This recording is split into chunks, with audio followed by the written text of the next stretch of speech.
It is now late August and the field is ready to burst with color. So I thought I would take you along a mini tour of the field right now because it's looking really, really great. And this is a field that really was optimized to bloom during the late summer, early fall timeframe when it's supposed to get a little bit busy. So I think for those of you who are seeking to lighten off the load during the high summer months, this might be really interesting for you. There's a lot of wins that I've had in here. There's definitely some losses. We're going to cover all of those. But for those of you who are new to my channel, my name is Jessie. I've been flower farming now this is my third season. I am in New Jersey in zone 7A. My videos typically focus on the business side of things, but more recently, my daughter was actually diagnosed with cancer. So the why for flower farming has changed a little bit. And I think what I'm really hoping to be able to do in future videos, including this one, is show you how having something like this has actually been pretty therapeutic, how I'm still able to make a little bit of side cash that helps with things like gas going back and forth to Philadelphia, ancillary medical expenses that we have, and how it is possible with actually a fraction of time putting in here than what I've been spending in here before. So we're going to cover all of that. And at the very end of the video, I will do a short update on my daughter. So I mentioned that we are now in late August. If you look around, there is actually a bit of color.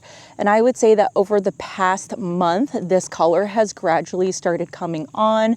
And it's really because during the month of July, I had intentionally decided to take the month off, which really meant I was in maintenance mode, putting plugs in. And this is a really, really hot time of the year for us.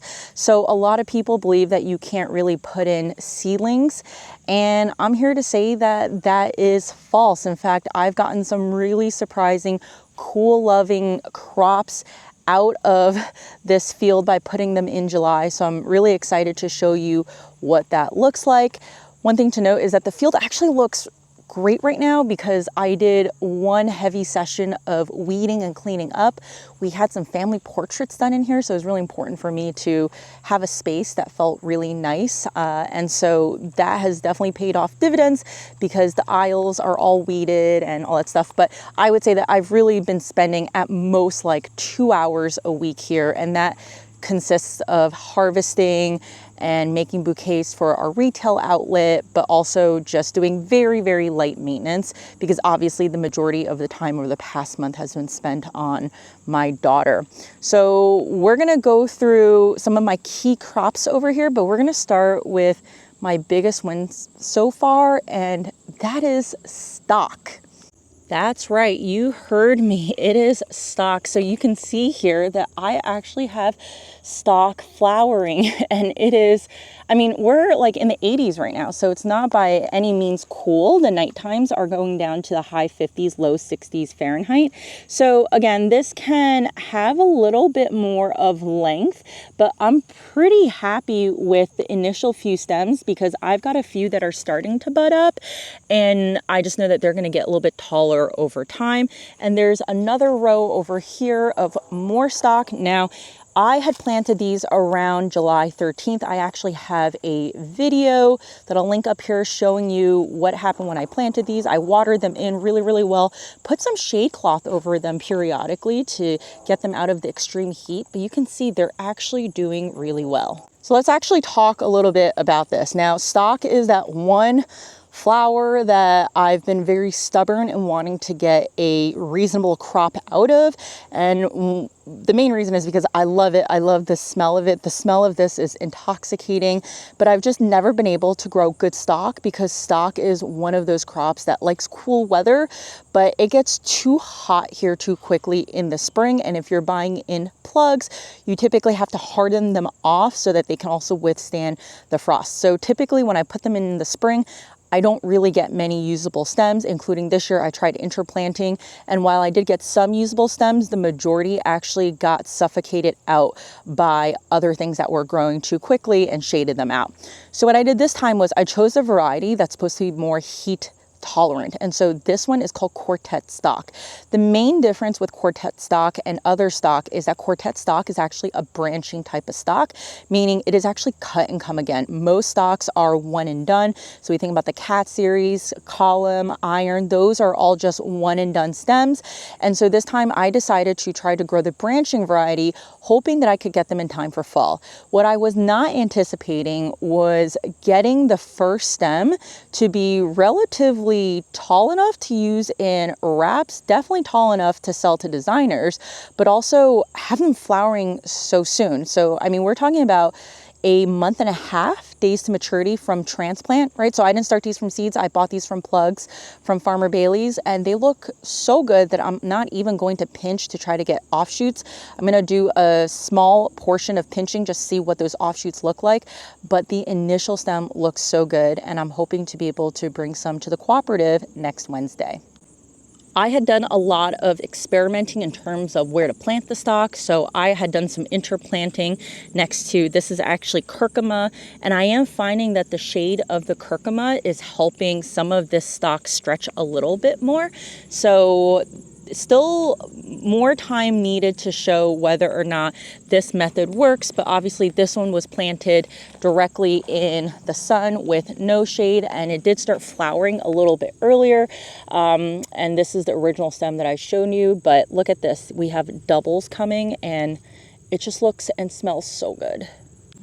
Next up, I want to show you another quote-unquote success story so far, and it is with one of my favorite fillers called Silver Shield. I had done a video on this last year, just doing like a 101 on Silver Shield and why I think it's a really great cut foliage to grow, even though most of the time it's used in landscaping. The way that I can describe this, it's like lamb's ear meets coleus, and it's almost like a Dusty Miller type of feel. But my struggle with Silver Shield was it takes a really long time to get to maturity in terms of a usable length to cut. And part of the reason is because it actually doesn't love direct sunlight. So you want to plant it somewhere where there's shade, which I try to do.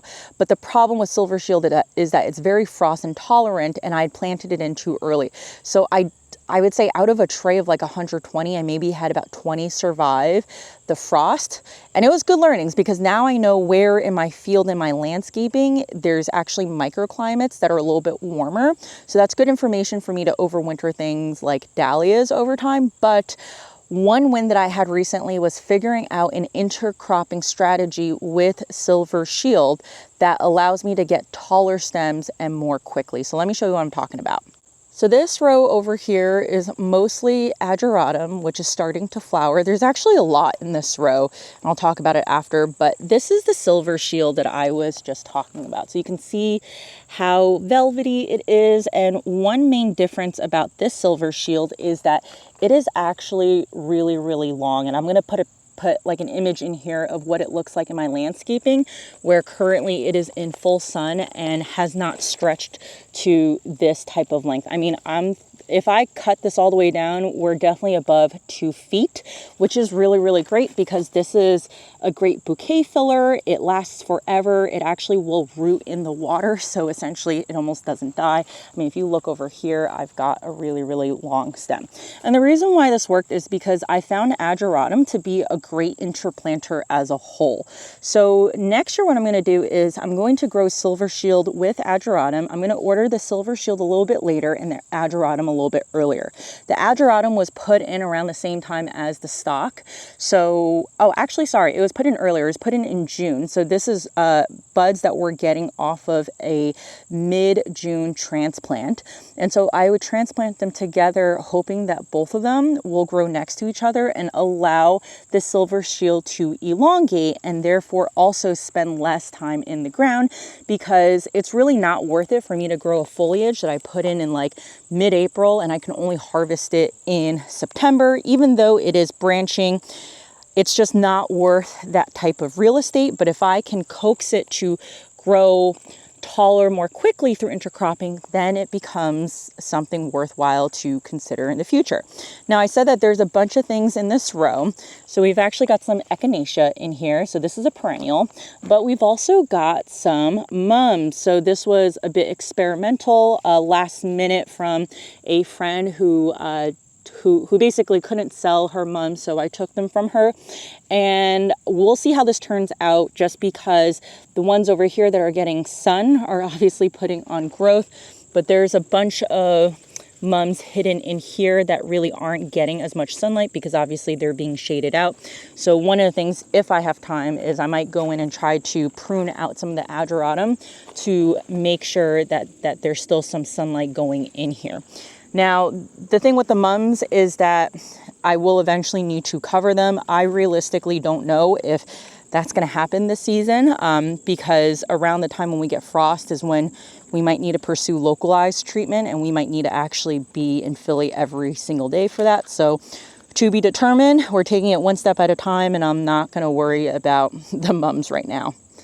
Next up, we've got a slew of colors behind me. And the majority of this is Celosia Selway. Self-seeded Celosia, by the way. So I'm going to put an image up here. This is what it looked like. And I actually thinned this out pretty decently.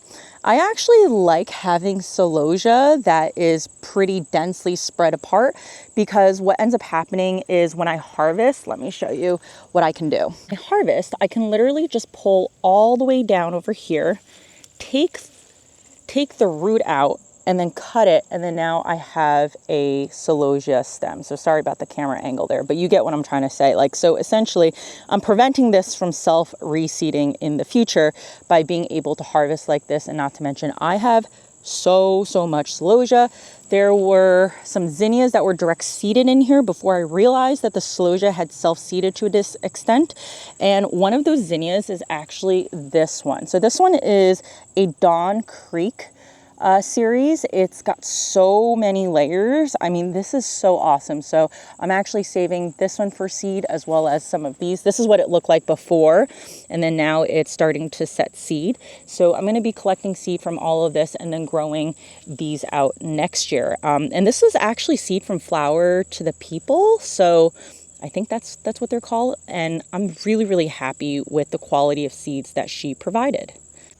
While we're on the topic of zinnias, I want to show you the progress of my floret zinnias. And this is really exciting, because if you recall, about a month ago, I had done an experiment soaking floret seeds, or portion of floret seeds, in a fish fertilizer mix, hoping to see if I can increase germination rates. And really what I found was that there was no difference in germination rates between soaking and not soaking. If anything, the experiment proved that the floret germination rates for the types of zinnias I was growing, which were Golden Hour, Alpenglow, and Unicorn mix, were really fantastic. I mean, I had like close to 100% germination. But let me show you what they look like right now, because there is actually a really huge difference. From this angle, it's a little bit different or difficult to see the difference, but if I move over here, this is the group that was soaked in the fertilizer mixed, and this is the group that wasn't, and it's a pretty visual stark difference. We come over here, this is Golden Hour, so what I just showed you before is Alpenglow. This is the part that wasn't soaked.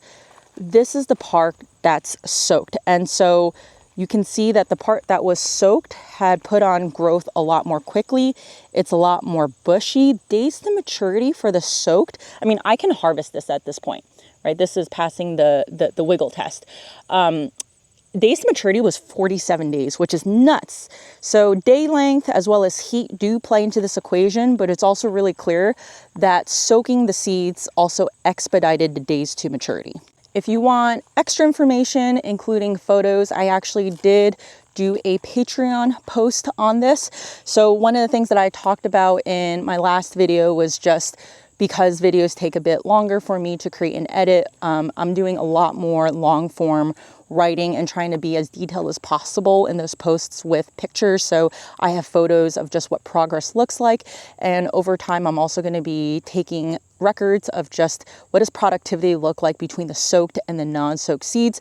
So if you want to support me, you can join my Patreon. It's just $5 a month. It's really meant to support me as a creator for these videos, but I think because of what's been happening with us personally, I'm using that more as like a creative outlet and a content outlet versus using YouTube, which is a little bit more time consuming. All right, so we actually started off that part talking about Celosia, and I want to talk a little bit about the Celosia behind me. This is flamingo feather. One of the issues with flamingo feather, if you've grown it, is that it typically is a little bit more white than it is pink. And I find that when you grow it later in the season, during cooler nights, it does help it become a little bit more pink. One of the things that I am trying to do is I'm trying to prevent the Celosia Selway from reseeding, because Celosia Selway is great in mixed bouquets, but it really is not that great when I sell to florists. This time of year, it's like Celosia Central. We've got so many different types of Celosia that people are growing, and Celosia Selway is kind of like on the bottom of the totem pole. So I'm going to try to eradicate that. All of this flamingo feather is actually self-seeded from seeds 2 years ago. So meaning I have never tried to grow flamingo feather again. I had some last year that I got self-seeded, and then I think those self-seeded, which got me some this year. And so pollinators love it, but this is also great with florists too. I did also buy some Celosia from Floret. So this is, I'll have to put the name on here, but this is a Floret original, and I don't know how I feel about it. It's definitely got a very interesting shape. It's still not ready to harvest. It's still a little bit too wobbly, but this Celosia is a monster. I mean, this is one plant. So I found that direct seeding Celosia for any type of seed has not resulted in great germination for me, but this one plant clearly is a monster. So I may actually try to save seed from this. I'll try to cut some for the cooperative and see how they do. But realistically, I mean, this stem is like borderline too big to use in a bouquet. There's still some others that are also growing around here. So this one, for example, is a much more reasonable size, but still a pretty thick shoot. So yeah, we'll see how this goes. And because it didn't have great germination, I seeded some cosmos next to it just to make sure I was using the real estate wisely. So since we're talking about cosmos, let's look at my crazy Cosmo patch. Now, this Cosmo patch saved my butt in early July when I was making mixed bouquets. I wasn't going to cooperative because cosmos are cut and come again, and they just give so much and they're great filler. This has been a little bit of a weedy mess, so I need to basically terminate this. I'm going to actually just let this go and let frost kill it, and I'm going to save some seed. So there are two varieties in here. I've got Cupcake Blush. So this one is Cupcake Blush. You can see that when it's good, it's really big. It's got some ruffles in here. I'm finding maybe about 20% actually look like this. I realistically have not cut as much.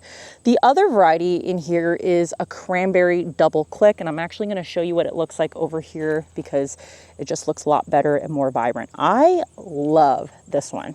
This double can last in a vase for about 7 days. I mean, this bloom head is probably a good 4 days. If you harvest it early enough, like over here, you can get 4 to 5 days.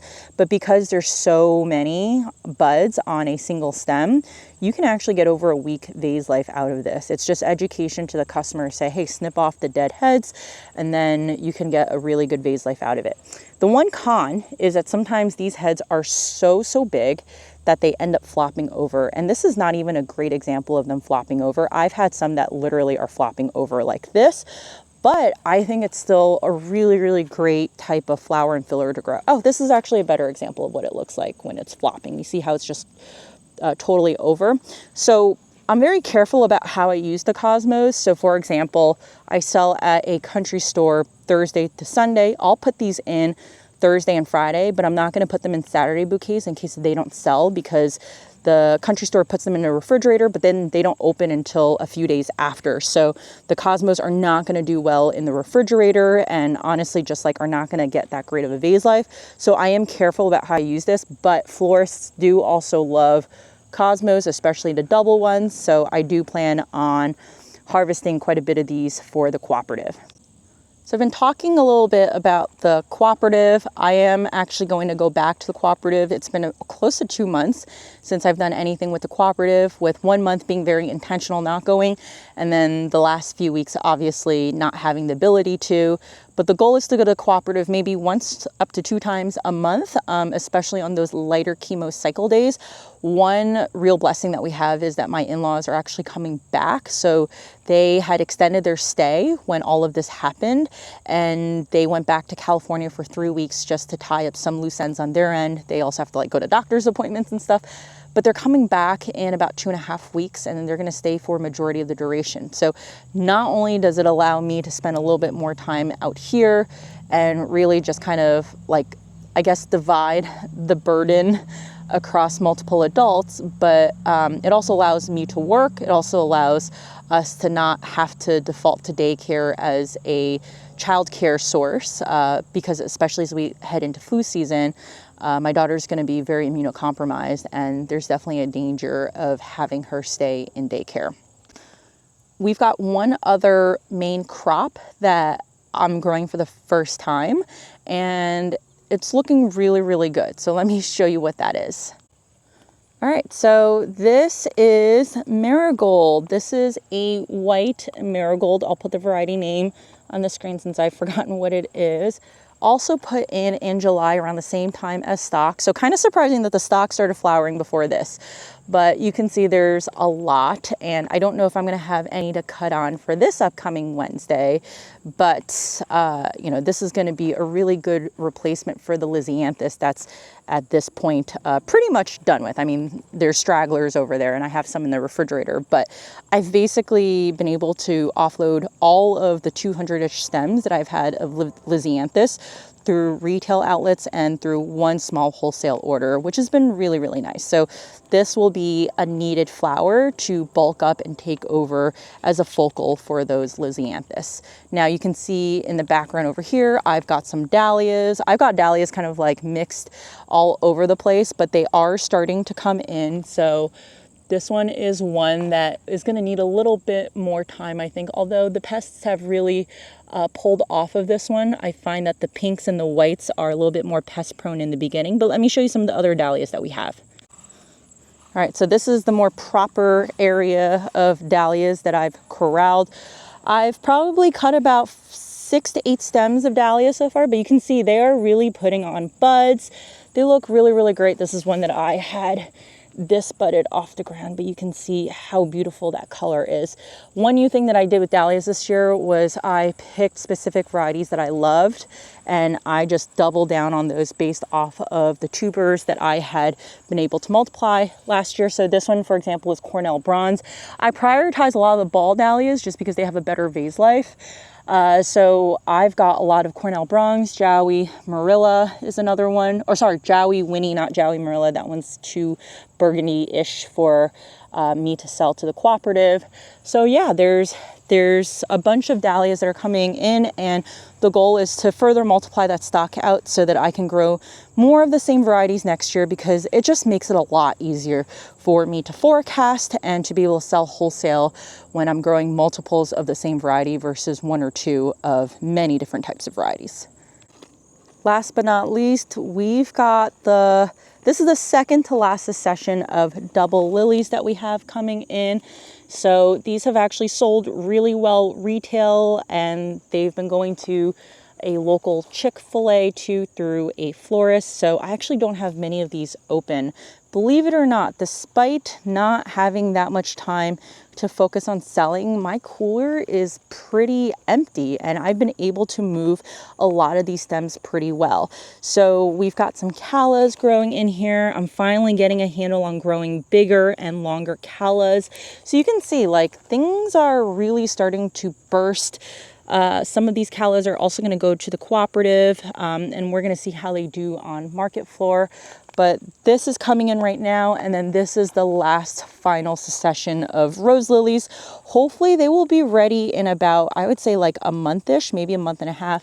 And then this one is, I think this one is, oh yeah, this one's Arbitax, which is a pink one. So these should be ready in, I don't know, maybe about like 3 weeks at the rate we're going right now. So yeah, there's going to be a lot of flowers for the fall. All right, so that's it for this farm tour. I just want to say thank you so much to everyone who has commented, reached out about my daughter's diagnosis. My goal is to get back to every single one of you eventually. It's just going to take some time. We're kind of inundated right now. I've kind of been doing it in waves in terms of announcing it to broader groups just so that I can manage the comments. But really, it's been overwhelming in terms of the support. A lot of you also came onto my website and really bought the bulbs, corms that we've been selling. Like, we're pretty much sold out of a bunch of the elegance ranunculus corms. We've got like the pastel mix that's still left. I actually ended up buying a little bit more anemone corms because you guys were selling me out of those. We still have some tulip bulbs left. So I really, really appreciate that support. And one question that we've been getting is, do you need a GoFundMe? Can we set one up for you? And I really, really appreciate that level of generosity. One of the main reasons why I didn't want a GoFundMe was because I was actually afraid that it might generate more money than we needed. And I felt like if I sold all of the bulbs and corms that I had, the profit would be able to more or less offset the extra medical bills that we needed. And of course, you know, being able to do this on the side, selling some flowers, even if it's just a couple $100s a week, really does help with those extra expenses, especially with like gas money, because Philadelphia is about an hour and a half away. So just really appreciate all the stuff that people have done for us so far. Right now, we don't need a GoFundMe. I'll let you know if that changes. It could change depending on how treatment goes and if she doesn't respond. But right now, I just feel like we're luckily in a good enough position where we can make do with what we have and just selling the corms. So if you want to support me, buying the corms bulbs off of my website is a really great way to do so. And I'm hoping that I'm also pricing it at a point that is really not seen from other places in the market. There's just a huge gap for that smaller scale grower who can't take on wholesale quantities, but, you know, doesn't want to pay retail prices. So I'm hoping that it's a win-win for everyone. And of course, you can also join my Patreon, which is the $5 a month for a little bit more extra content. But yeah, like, I really appreciate everyone just being so kind during this time and offering words of encouragement. So videos like this are pretty easy for me to make because I literally shoot it. I don't do a lot of editing, and then that's it. So hopefully I'll be able to do more of these in the future. But in the meantime, hope everyone stays healthy and has a really great rest of their summer.